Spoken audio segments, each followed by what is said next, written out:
या देवी सर्वभूतेषु माँ दुर्गा रूपेण संस्था नमस्तस्यै नमस्तस्यै नमस्तस्यै नमो नमः। माता भगवती आप सभी का कल्याण करे। मित्रों, अभी तक हमने दुर्गा सप्तशती का प्रथम अध्याय से लेकर 11वें अध्याय तक चैनल पर उपलब्ध करा दिया है। आज हम प्रारंभ करते हैं माँ दुर्गा सप्तशती का 12वां अध्याय, जो कि हिंदी में है। 12वां अध्याय दुर्गा सप्तशती देवी चरित्र के पाठ का महात्म्य। देवी बोली, हे देवताओं, जो पुरुष इन स्तोत्रों द्वारा एकाग्रचित्त होकर मेरी स्तुति करेगा उसको संपूर्ण कष्टों को निस्संदेह हर लूंगी। मधुकैटभ के नाश, महिषासुर वध और शुंभ तथा निशुंभ के वध की जो मनुष्य कथा कहेंगे, मेरे महात्म्य को अष्टमी, चतुर्दशी, नवमी के दिन एकाग्रचित्त होकर भक्ति पूर्वक सुनेंगे, उनको कभी कोई पाप ना रहेगा। पाप से उत्पन्न हुई विपत्ति भी उनको ना सताएगी। उनके घर में दारिद्रता ना होगी और ना ही उनके प्रियजनों का बिछोह होगा। उनको किसी प्रकार का भय न होगा। इसलिए प्रत्येक मनुष्य को भक्ति पूर्वक मेरे इस कल्याणकारी महात्म्य को सदा पढ़ना और सुनना चाहिए। मेरा ये महात्म्य महामारी से उत्पन्न हुए संपूर्ण उपद्रवों को एवं 3 प्रकार के उत्पातों को शांत कर देता है। जिस घर व मंदिर में, जिस स्थान पर ही मेरा यह स्तोत्र विधि पूर्वक पढ़ा जाता है, उस स्थान को मैं कभी त्याग नहीं करती और वहाँ सदैव मेरा निवास रहता है। बलिदान, पूजा, होम, महोत्सवों में मेरा ये चरित्र उच्चारण करना सुनना चाहिए।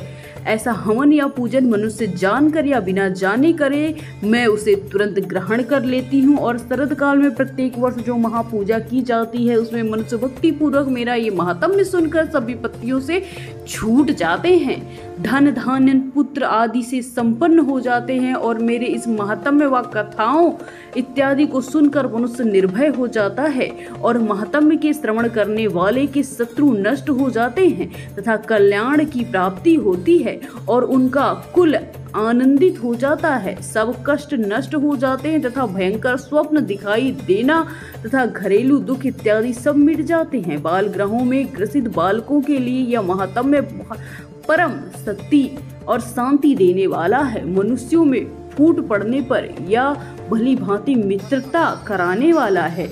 मेरा यह महात्म्य मनुष्यों को मेरे जैसे सामर्थ्य की प्राप्ति कराने वाला है। पशु, पुष्प, अर्घ, धूप, गंध, दीपक इत्यादि सामग्रियों द्वारा पूजन करने से, ब्राह्मण को भोजन करा के, हवन करके, प्रतिदिन अभिषेक करके, नाना प्रकार के भोगों को अर्पण करके और प्रत्येक वर्ष दान इत्यादि करके जो मेरी आराधना करते हैं और उससे जैसे मैं प्रसन्न हो जाती हूँ, वैसी प्रसन्न इस चरित्र के सुनने से भी हो जाती हूँ। या महात्म्य श्रवण करने पर पापों को हर लेता है तथा आरोग्य प्रदान करता है। मेरे पुत्रभाव का कीर्तन दुष्ट पापियों से रक्षा कराने वाला है, युद्ध में दुष्ट दैत्यों का संहार कराने वाला है। इसके सुनने से मनुष्य को शत्रुओं का भय नहीं रहता। हे देवताओं, तुमने जो मेरी स्तुति की है अथवा ब्रह्मा जी ने जो मेरी स्तुति की है, वह मनुष्यों को कल्याणमयी बुद्धि प्रदान करने वाला है।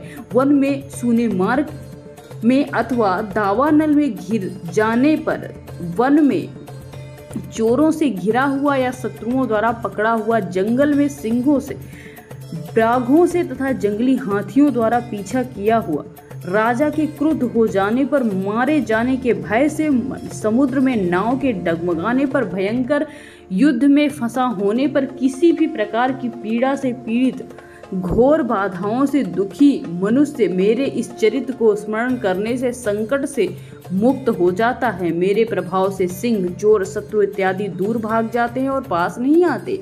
महर्षि ने कहा, प्रचंड पराक्रम वाली भगवती चंडिका योग कहने के पश्चात देवताओं के देखते ही देखते अंतर्ध्यान हो गई और संपूर्ण देवता अपने शत्रुओं के मारे जाने पर पहले की तरह यज्ञ भाग का उपभोग करने लगे और उनको अपने अधिकार फिर से प्राप्त हो गए तथा युद्ध में देवताओं के शत्रुओं शुंभ व निशुंभ के देवी के हाथों मारे जाने पर बाकी बचे हुए राक्षस पाताल लोक चले गए।